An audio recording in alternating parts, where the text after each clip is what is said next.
14 de marzo de 1938, Adolf Hitler recorrió Viena, aclamado por 8 millones de personas. Viena era la ciudad de su juventud, a la que regresaba como un héroe conquistador.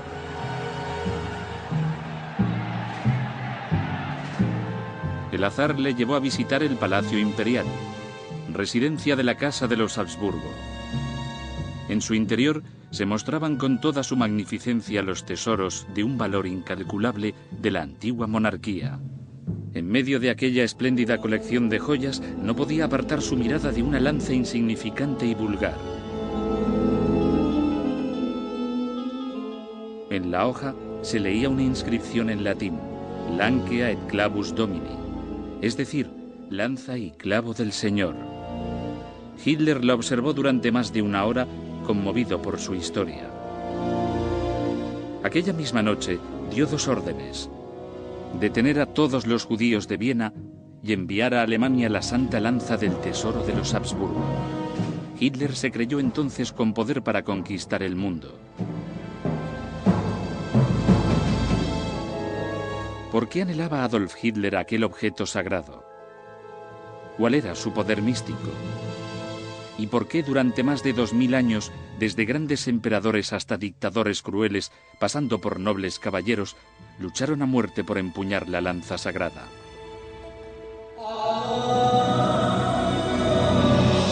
En busca de la lanza sagrada.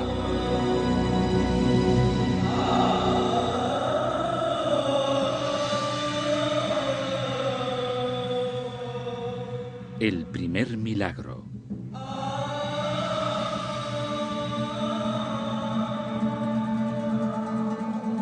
Y alrededor de la hora nona, clamó Jesús con fuerte voz: Elí, Elí, lema sabactani, es decir, Dios mío, ¿por qué me has abandonado?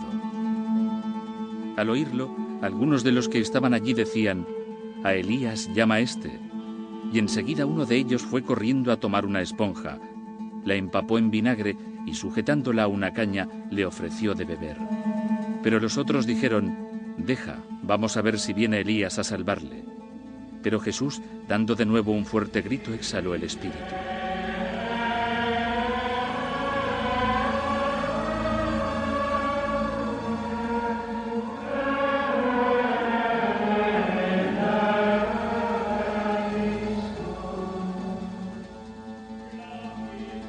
La crucifixión de Jesús de Nazaret en el 33 después de Cristo es uno de los acontecimientos históricos más importantes de la humanidad, un punto de referencia histórico. Para 2000 millones de cristianos, Jesús es Dios hecho hombre y murió en la cruz por una razón: la salvación de las almas.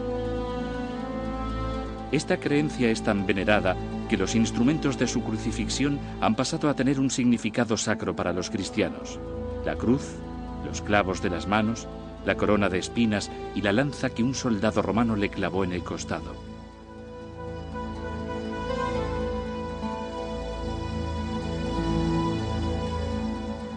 Tanto es así que algunos de los hombres más poderosos e influyentes de la historia se han visto empujados a buscarlos. Actualmente se acepta que hubo un hombre llamado Jesús a quien se crucificó alrededor del año 33. Las fuentes cristianas son los 4 evangelios de Mateo, Marcos, Lucas y Juan, y el hecho más relevante en cada uno de ellos es el juicio y la muerte de Jesús, lo que llamamos la pasión.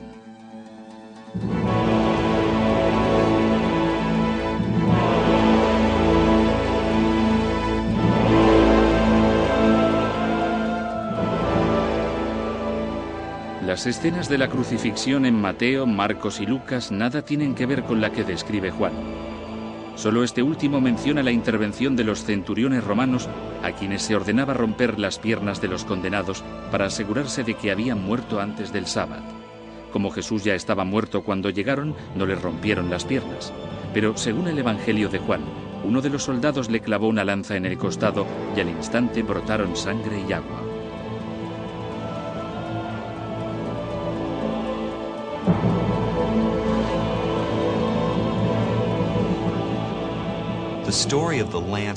El relato de la lanza que atravesó el costado de Jesús seguramente es histórico. Los estudiosos creen que los llamados hechos de la Pasión constituyen la parte más verídica de los evangelios. Este fue, sin duda, el episodio más importante de la vida de Jesús, y su recuerdo quedó grabado en los primeros cristianos. Es muy probable, pues, que existiera realmente un soldado que perforara el costado de Jesús.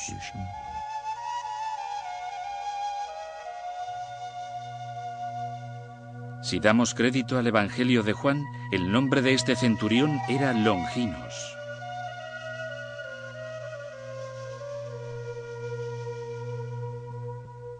Entre los siglos V y VI, un evangelio apócrifo conocido como los Actos de Pilatos relaciona el episodio de la lanza descrito en el Evangelio de Juan con el relato evangélico del centurión que está al pie de la cruz y le da el nombre de Longinos.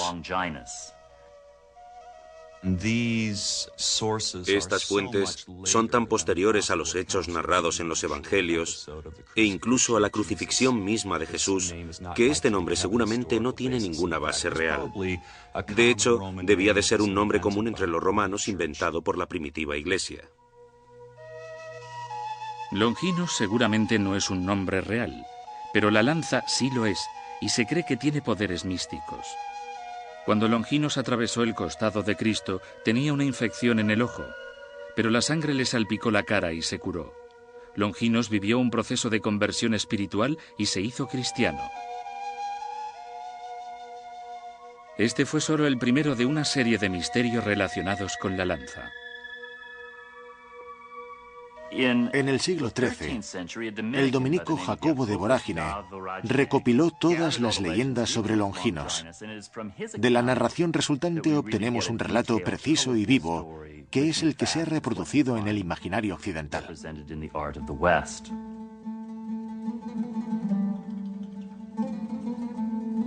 Fuera quien fuera este centurión y pasara lo que pasara en el monte Calvario, hay dos hechos innegables. Longinos era un soldado del ejército romano y la lanza pertenecía al emperador.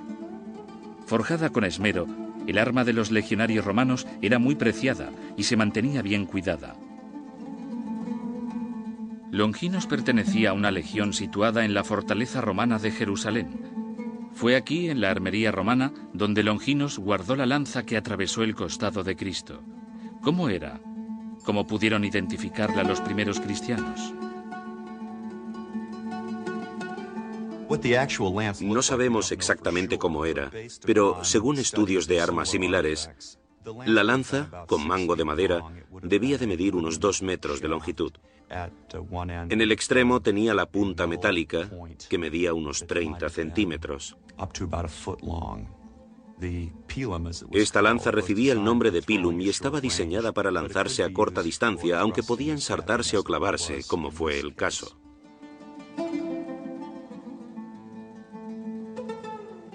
En el año 66 después de Cristo, los judíos ocuparon la armería y la lanza sagrada desapareció. Según la tradición de los primeros cristianos, la lanza se quedó en buenas manos, escondida y protegida durante la revuelta judía y la posterior represión romana. 80 años más tarde, en el 135 después de Cristo, el emperador Adriano intentó acabar con las últimas reliquias de Cristo y ordenó la destrucción total de Jerusalén. Los judíos fueron expulsados. En la ciudad solo se toleraba a los seguidores de Cristo como minoría. ¿Qué sucedió con la lanza? Lo que se sabe es que la Iglesia Católica Romana conservaba los restos de los santos mártires, pero Cristo no dejó reliquias. Por eso la lanza que le perforó se convirtió en un secreto preciado y bien guardado. Con el paso del tiempo, la leyenda de la Santa Lanza fue tomando mayor relevancia. Enseguida este objeto inanimado se convirtió en un símbolo místico del poder de la fe. Se decía que la lanza tenía poderes. Se creyó que era así, y así fue, mucho antes de que los más poderosos gobernantes del mundo se dejaran seducir por esta creencia. Y así, la lanza sagrada acabó siendo objeto de una obsesión increíble.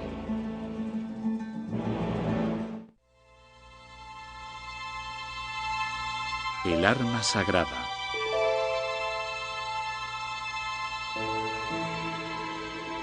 La lanza estuvo ilocalizable durante unos 300 años tras la muerte de Cristo. La mayor expedición arqueológica del mundo antiguo, la excavación de Jerusalén, permitió recuperarla. Aquella expedición de tintes épicos se llevó a cabo porque Helena, la madre del emperador Constantino, había visto en sueños los objetos sagrados de Jesús de Nazaret. En la ciudad había un templo dedicado a Venus. Helena peregrinó hasta allí y mandó que lo demolieran. Bajo los cimientos del templo de Venus se encontraron una roca, una tumba, que tanto ella como otros creyeron que era la de Jesús. Allí es donde hoy se erige la iglesia del Santo Sepulcro. La expedición de Helena encontró el lugar de la crucifixión de Cristo, donde hoy podemos ver la iglesia del Santo Sepulcro. Lo más importante fue el descubrimiento de los objetos que se habían utilizado 300 años antes para la ejecución de Jesús: la corona de espinas, algunos clavos y la cruz de madera en la que murió.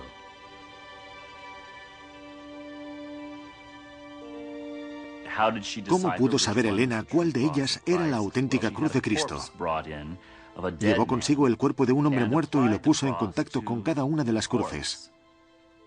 Con la primera no pasó nada, con la segunda tampoco, y fue con la tercera con la que el muerto resucitó y se levantó.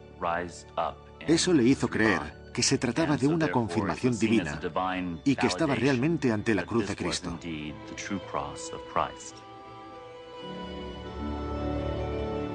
La verdad es que esta anécdota no parece muy probable, pero lo documentan y confirman muchos testigos, y algunos historiadores posteriores tomaron buena nota de ello. Para la gente de aquellos tiempos, los poderes mágicos de las reliquias santas estaban fuera de toda duda. Corría el año 312 después de Cristo, en la época del emperador Constantino. Antes de comenzar la gran batalla del puente Milvio, Constantino miró hacia el sol del mediodía y vio una cruz de luz. Debajo leyó: "Con este signo vencerás". A partir de entonces, adoptó la cruz como símbolo de su dominio, abrazó el cristianismo y se convirtió en mandatario de todo el Imperio Romano. Estoy bastante convencido de que su conversión al cristianismo se basó en una experiencia religiosa auténtica, porque no creo que hubiera razones prácticas en el año 312 después de Cristo que puedan explicarla. Por aquel entonces había pocos cristianos en el imperio y no eran poderosos ni tenían contactos que les favorecieran. Tampoco eran muchos los que habían optado por el ejército. Helena regresó a Roma con su botín sagrado. Pudo haber exigido la Santa Lanza, pero no lo hizo. No tenía ninguna intención de ir mostrando los objetos sagrados como trofeos. El sacrilegio era un pecado grave, y ni la madre del emperador habría podido evitar el castigo eterno. Por eso, Helena y Constantino, como muestra de devoción, mandaron levantar iglesias en todo el imperio y fomentaron los peregrinajes a los santos lugares. Gracias a uno de estos peregrinos, tenemos el primer relato histórico escrito sobre el paradero de la lanza. En el siglo VI, un peregrino que visitó Jerusalén llamado Antonino dijo haber ido a la Basílica del Monte Sión en Jerusalén y haber visto la Santa Lanza colocada de manera que formaba una cruz. Y esta es la primera constatación de la existencia de la lanza, hecha por un peregrino. Es un testimonio escrito que se ha conservado hasta ahora. La lanza no quedó en manos de Constantino, pero sí los clavos. Y para destacar la divinidad de su mandato, los utilizó como símbolo del imperio. Engarzó uno de ellos en una corona. Con el otro hizo una segunda lanza que, según la tradición, le sirvió para delimitar las fronteras de su nueva capital, Constantinopla.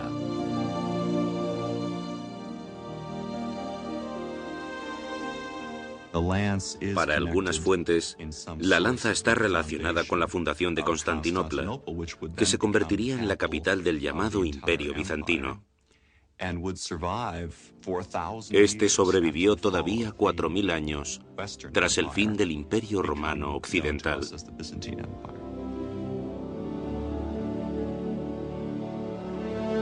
La lanza y la corona eran reliquias sagradas que denotaban poder. Constantino, sabiamente, las llevó a Constantinopla. Cuando el Imperio Romano Occidental cayó en manos de los bárbaros, sus líderes, desde el godo Alarico hasta Atila, rey de los hunos, exigieron la lanza como condición para firmar la paz con Roma.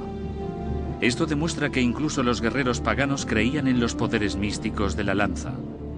Pero los líderes y papas del siglo V no se deshicieron de ninguna de las dos lanzas consideradas reliquias santas. Ambas estuvieron a salvo bajo la celosa supervisión de los emperadores bizantinos hasta que los persas saquearon Jerusalén en el 614 después de Cristo. Cuando tomaron Jerusalén en el año 614, partieron la punta de la hoja de la lanza y escaparon con ella hacia Constantinopla. En el 670, el emperador bizantino Heraclio conquistó de nuevo la ciudad de Jerusalén y restituyó las reliquias a la iglesia del Santo Sepulcro. Pero la punta, desgajada de la lanza a principios de siglo, se quedó en Constantinopla. No por estar partida, disminuyó el poder de la lanza de Longinos. Al contrario, era mayor. Ahora eran dos las partes que podían atribuirse la posesión de la lanza que hizo brotar la sangre de Cristo. La vara y el cuello de la lanza original se quedaron en Jerusalén, mientras que la punta desmembrada se depositó en la Catedral de Santa Sofía y posteriormente en la Capilla de Santa María del Faro, en Constantinopla. Mientras la lanza estuvo allí, el emperador fue considerado legislador en la tierra por voluntad de Dios.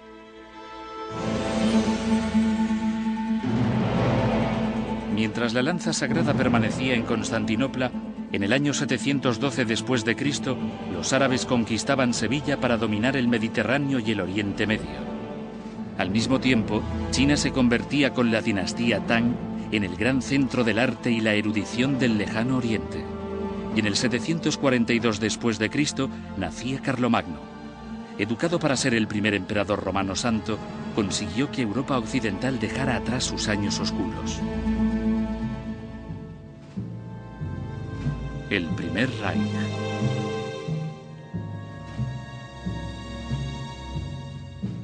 Carlomagno fue proclamado primer rey del Sacro Imperio Romano en el 800 después de Cristo.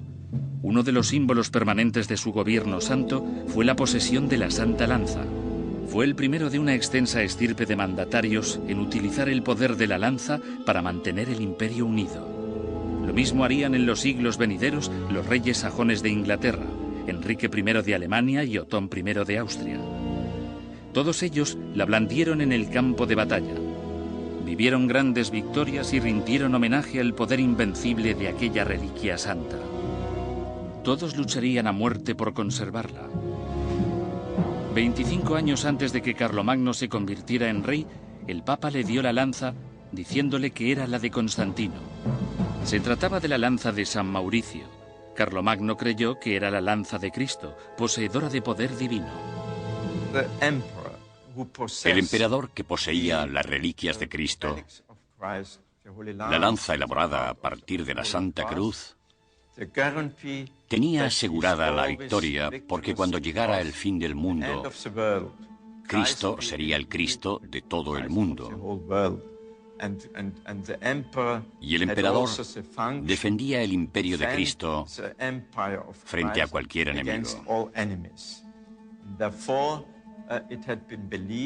Por eso, quien tenía las armas originales de Cristo confiaba siempre en salir victorioso. Esta lanza era parecida a las del siglo VII, pero no es probable que fuera la lanza original de Constantino. Para los súbditos del Imperio Carolingio, aquello no importaba. El Papa había dicho que era la Santa Lanza, y además tenía incrustados parte de los clavos santos de Jerusalén que Constantino había recibido de Helena. Para ellos era sagrada sin ninguna duda.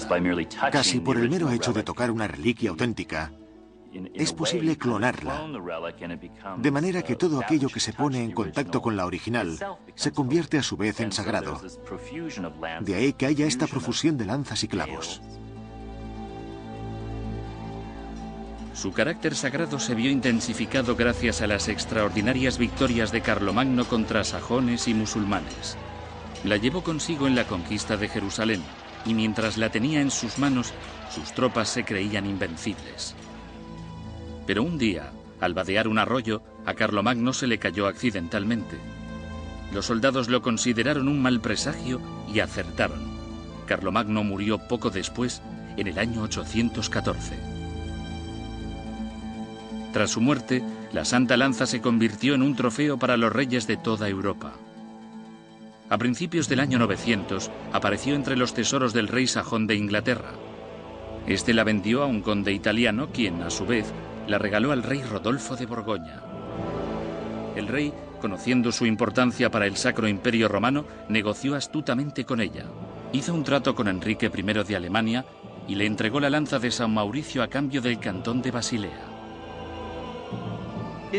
Nos da una idea de su relevancia el hecho de que cuando el rey de Borgoña regaló la Santa Lanza al rey del Sacro Imperio Romano, Enrique I le ofreció a cambio la ciudad de Basilea, situada ahora en Suiza, a orillas del Rin.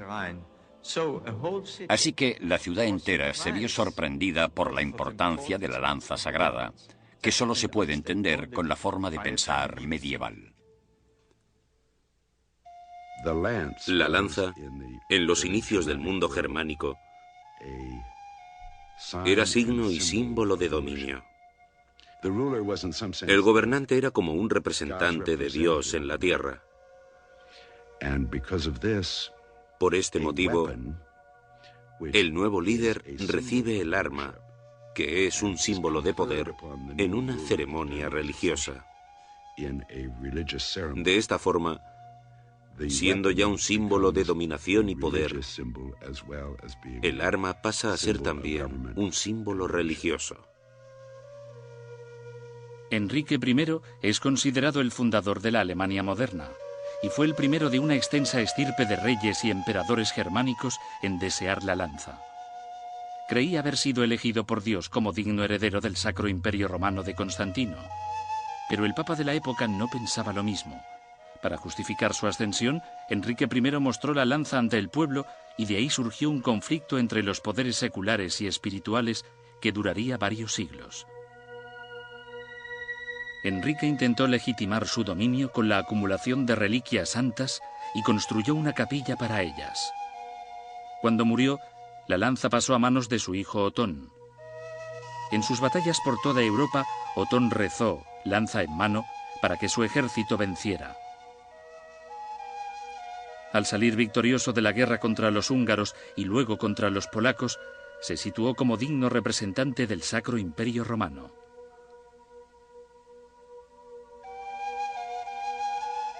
En el año 955, Otón venció rotundamente a los invasores húngaros.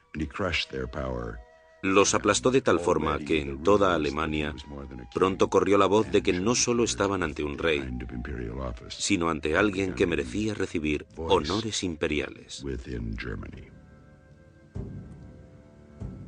Otón I dio gracias a Dios y creyó que su victoria se debía a la posesión de la Santa Lanza. Curiosamente, más adelante, regaló sendas copias de la lanza a los reyes de Hungría y Polonia.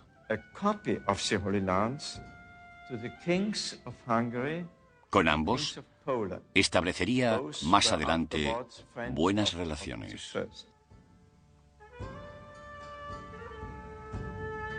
Otón ya conocía la existencia de otra lanza en Oriente. De todos modos, la lanza de San Mauricio también tenía vida propia. El nieto de Otón, Otón III, la revistió de más significado y poder al incrustarle un clavo que provenía, supuestamente, de la auténtica cruz de Cristo. También se la llevó consigo como talismán. y los sacros emperadores romanos derrotaron de nuevo a sus enemigos.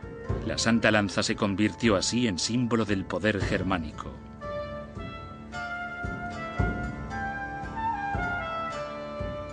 En el año 1250, durante el reino de Federico II, se trasladó la Santa Lanza a Nuremberg, donde permaneció 550 años como parte de las insignias santas romanas. A Carlos IV le correspondió en el año 1350 inscribir en la lanza lo que todos los suyos creían, que eran la lanza y el clavo auténticos de Cristo. Pero, ¿qué hay de la aparición de otras lanzas? Parecía que en toda gran batalla decisiva para el destino del imperio surgía una santa lanza al lado de los vencedores. ¿Podía aquello explicar la extraña proliferación de lanzas? ¿Fue la razón para que se dieran las grandes cruzadas? La Gran Cruzada. En 1095, el emperador de Constantinopla envió una carta al Papa Urbano II para solicitarle apoyo militar en su guerra contra los turcos. En un concilio, el Papa se sirvió de aquella carta para atacar la pasividad de la nobleza del siglo XI. Acusó a los turcos de blasfemos y saqueadores y retó al pueblo, a los caballeros de Cristo, a luchar con valentía para salvar Jerusalén. A raíz de este concilio, partió un ejército de caballeros normandos, dando inicio a las grandes cruzadas. La cultura caballeresca es fruto del esfuerzo de las autoridades religiosas por contener el afán depredador de la nobleza, que a lo largo de los siglos X y XI había asolado el paisaje de Europa. Para hacerlo, se les da un ideal noble de vida, reproducido con frecuencia en los modelos literarios. Y una búsqueda como la religiosa es, en este sentido, uno de los temas recurrentes. Los reyes de Europa reaccionaron y enviaron sus ejércitos de caballeros para salvaguardar los santos lugares y las reliquias de Cristo de la amenaza turca. Miles de cruzados formaron parte de la expedición. Les esperaban calor, hambre, enfermedad y penurias. Algunos partían incluso desde Inglaterra. Cuando llegaron a Constantinopla, el emperador les pidió que volvieran. Aunque ya no se les requería, continuaron. Ya en el invierno de 1097, los caballeros de Cristo asediaron la antigua ciudad cristiana de Antioquía.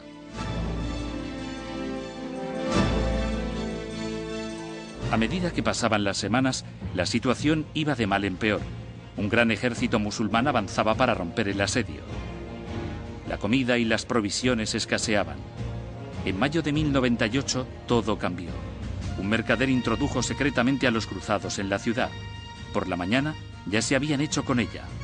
Pero fue solo un cambio de papeles, porque de pronto apareció el ejército musulmán y los cruzados pasaron a ser los asediados de Antioquía.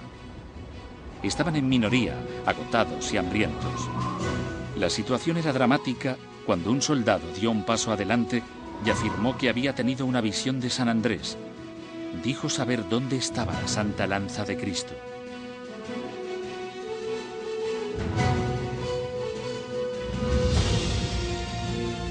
Ante los escépticos, el soldado cavó en los cimientos de la Catedral de San Pedro y encontró una antigua lanza.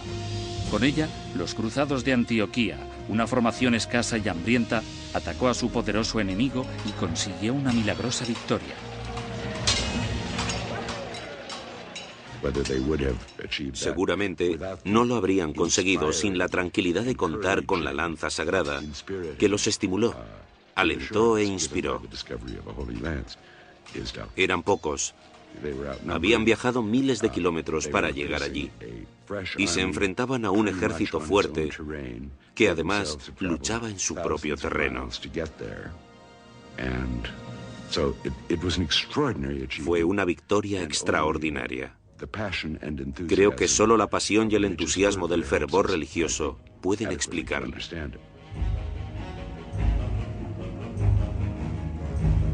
La victoria se atribuyó al poder de la lanza, considerada por los cruzados como la auténtica lanza de Cristo. Pero entre ellos se encontraba un embajador papal que había visto la lanza original de Longinos en Constantinopla. Optó, con astucia, por no decir nada, y los cruzados continuaron sintiéndose fortalecidos. Jerusalén cayó un año después. Más adelante, la nueva lanza se convirtió en foco de intrigas políticas y surgieron dudas sobre su autenticidad. Pero los líderes de las cruzadas no hicieron caso a los escépticos y obsequiaron al emperador de Constantinopla con la llamada lanza de Antioquía. Ante aquellas afirmaciones entusiastas, el emperador debió de quedarse entre asombrado y divertido. Creía poseer ya la santa lanza, pero aceptó la nueva igualmente.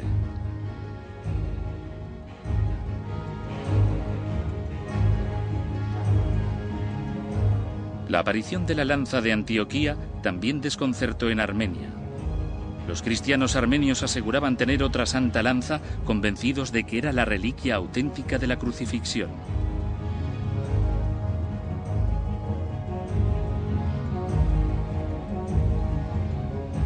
Para explicar el misterio, los escritores sirios y armenios inventaron varios mitos y leyendas. Y las lanzas de Longinos, Constantino y Antioquía se trasladaron a Constantinopla. En 1204, los cruzados asaltaron la ciudad de este a oeste.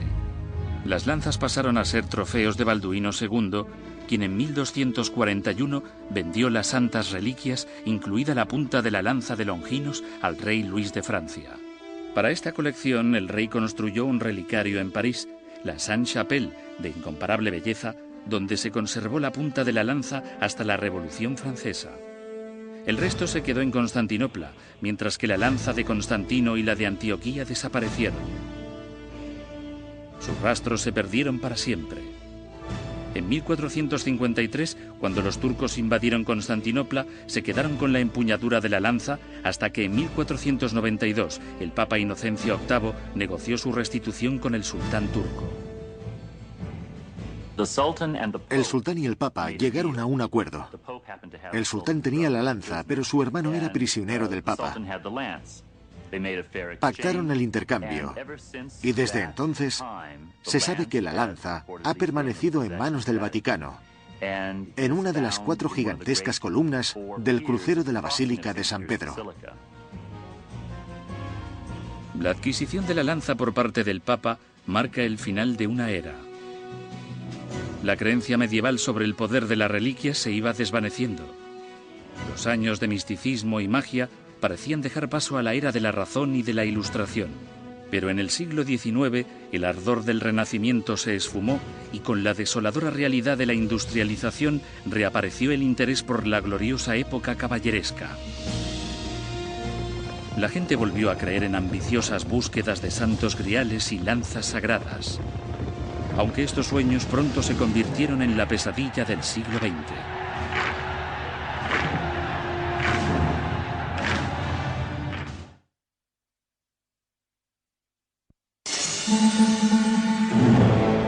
La obsesión.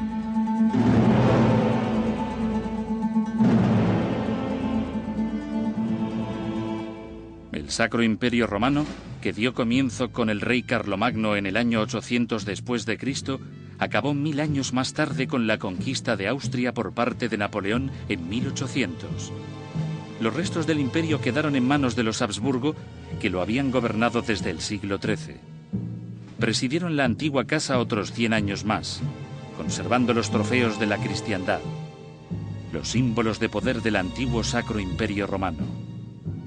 En 1914, la lanza de San Mauricio, último símbolo del mandato divino, pasó a ser una reliquia sin valor, pero al mismo tiempo se convirtió en un valioso talismán del siglo XX. Como decía un poeta alemán alrededor de 1800, quizás la Edad Media fue como una noche, pero en cualquier caso, había sido una noche estrellada. Hubo efectivamente una gran revalorización de la época medieval. No solo de la razón vive el hombre. Hay que creer en algo. Durante 1000 años, el cristianismo y sus reliquias simbolizaron la autoridad, Pero cuando los católicos romanos perdieron su poder, se buscaron nuevas causas con las que identificarse y por las que luchar conjuntamente. Después de la Primera Guerra Mundial, el nacionalismo se otorgó este papel. La identidad de todos los pueblos de Europa occidental se modificó a principios del siglo XIX porque el nacionalismo enraizaba con el pasado nacional. Era básico estudiar y saber en qué se fundamentaban los valores y qué era lo distintivo en la historia de cada pueblo.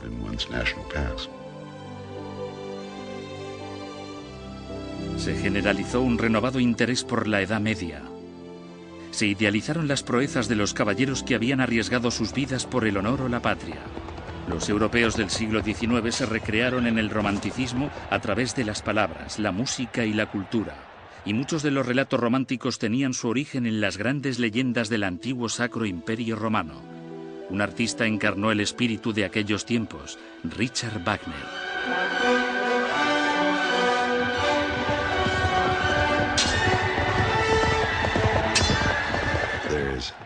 En 1200 y en los primeros años del siglo XIII, hay una especie de renacimiento literario en Alemania.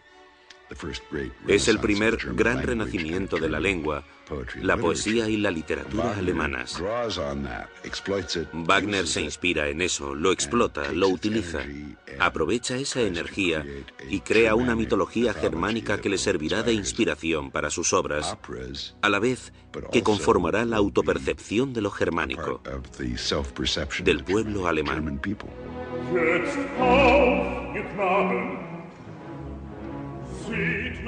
Richard Wagner compuso Parsifal a partir de un relato situado en la Edad Media. Trataba de la búsqueda del Santo Grial por parte de los caballeros teutónicos. La clave del éxito estaba en la posesión de la Santa Lanza, la lanza de San Mauricio, el símbolo de la autoridad del Sacro Emperador Romano. En 1912, un artista sin trabajo observaba conmovido una actuación del Parsifal en Viena, cautivado por la magia sugerente de la antigua grandeza germánica. Se trataba de Adolf Hitler, ya muy familiarizado con la lanza de la colección de los Habsburgo. Al fin y al cabo, había pertenecido a sus héroes, a Federico I Barbarroja y a Otón el Grande, emperadores del Primer Reich, hombres que habían personificado la grandeza del pueblo alemán. Hitler fue a Viena 26 años más tarde y la reclamó para el Tercer Reich.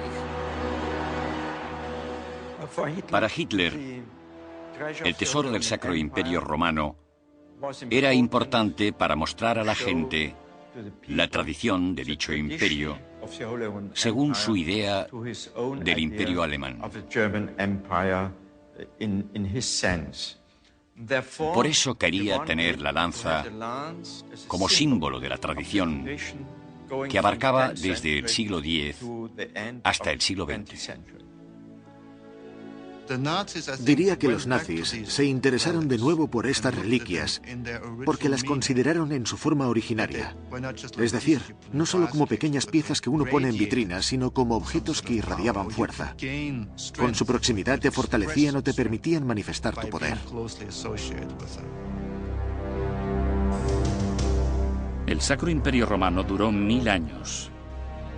El Tercer Reich de Hitler también tenía que durar 1000 años.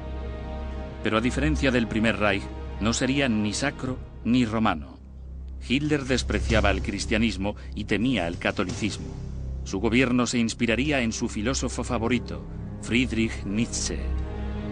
Nietzsche era autor de la doctrina de la voluntad de poder, basada en una raza de superhombres que se erigiría por encima de la muchedumbre y gobernaría con mano de hierro.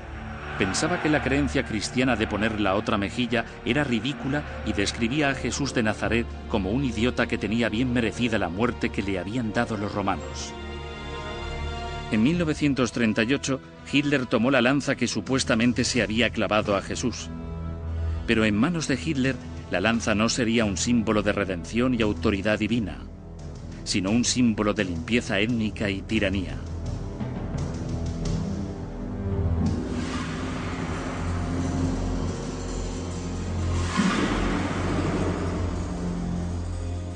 responsable del genocidio nazi, Heinrich Himmler, consideraba su trabajo en las SS casi como una búsqueda religiosa. Su obsesión por la pureza de la raza germánica le llevó a establecer un organismo para estudiar científicamente todos los aspectos de la identidad alemana. Himmler colaboró directamente para asegurarse de que todo se hacía bien, y no se lo tomó solo como una empresa personal. También se implicó para conseguir fondos, investigadores, buenos arqueólogos y un buen número de historiadores que excavaran sitios históricos, hallaran vestigios y encontraran los restos de Enrique I. Himmler admiraba profundamente a Enrique I, el fundador de Alemania, e incluso creía ser su descendiente directo. Himmler ocupó la iglesia donde Enrique I había guardado la lanza y otras reliquias sagradas. Organizó allí ceremonias de tipo religioso con las SS. En el famoso castillo triangular de Wewelsburg, acondicionó las habitaciones al estilo de los héroes de sus admirados emperadores germanos. Durmió en la habitación de Enrique I. Por eso, cuando Hitler se hizo con la lanza de los Habsburgo, Himmler esperaba que se la diera, pero tuvo que contentarse con una copia. La original se trasladó a la Catedral de Santa Catalina de Nuremberg, la misma ciudad en la que había permanecido durante el Primer Reich. Nuremberg había tenido un importante papel en la historia alemana, y en particular durante las décadas y los siglos más brillantes del Sacro Imperio Romano. Fue la capital de Alemania y, como su nombre, Sacro Imperio Romano, indica, del Primer Reich. La lanza de San Mauricio se exhibió en los mítines que se realizaron en Nuremberg durante 1938 y 1939. Con el recrudecimiento de la guerra en 1940 y los bombardeos aliados sobre Nuremberg, se tomaron medidas extraordinarias para protegerla. Desde la Iglesia del Espíritu Santo se trasladó a una cámara acorazada. Cuando se demostró insuficiente, se construyó una cámara especial a 150 metros bajo tierra junto al castillo de Nuremberg. Creo que eso no indicaba tan solo una preocupación por su valor material. Los nazis necesitaban preservarla para reutilizarla una vez acabada la contienda. La idea era que los alemanes resurgirían de nuevo, con o sin los nazis. El 20 de abril de 1945, el general Mark Clark, del 7º Ejército de Estados Unidos, descubrió la lanza y los tesoros de los Habsburgo bajo la fortaleza de Nuremberg. Por fin se acababa la pesadilla. El Tercer Reich de Adolf Hitler se había desmoronado. El 7 de enero de 1946, la lanza de San Mauricio fue devuelta al Palacio de Hofburg, en Viena, donde se encuentra actualmente. En la Catedral de Cracovia todavía se halla la copia de la lanza que hizo Otón el Grande y que entregó al pueblo polaco. Se ha perdido el rastro tanto de la lanza de Antioquía, que inspiró a los cruzados en 1098, como la de Constantino. La lanza de Edmadisian es actualmente un tesoro cultural del pueblo armenio, y la empuñadura de la lanza de Longinos todavía está en el Vaticano. Durante la Revolución Francesa, el trozo desprendido de la lanza de Longinos se trasladó de la Sainte-Chapelle a la Biblioteca Nacional para perderse después. Pero la historia no acaba ahí. Cuando el Papa Benedicto XIV estaba en el trono papal, envió un emisario a París para que le dibujara el extremo de la lanza y le indicara sus dimensiones exactas. En Roma pudo comprobar que, efectivamente, las dos puntas formaban una sola hoja. Lo que sucedió con la lanza real no tiene mucha importancia. Lo significativo es lo que la gente cree. Creencias que se remontan a un misterio que empezó hace 2000 años en una colina desierta fuera de Jerusalén con la ejecución de un carpintero de Nazaret que se llamaba Jesús.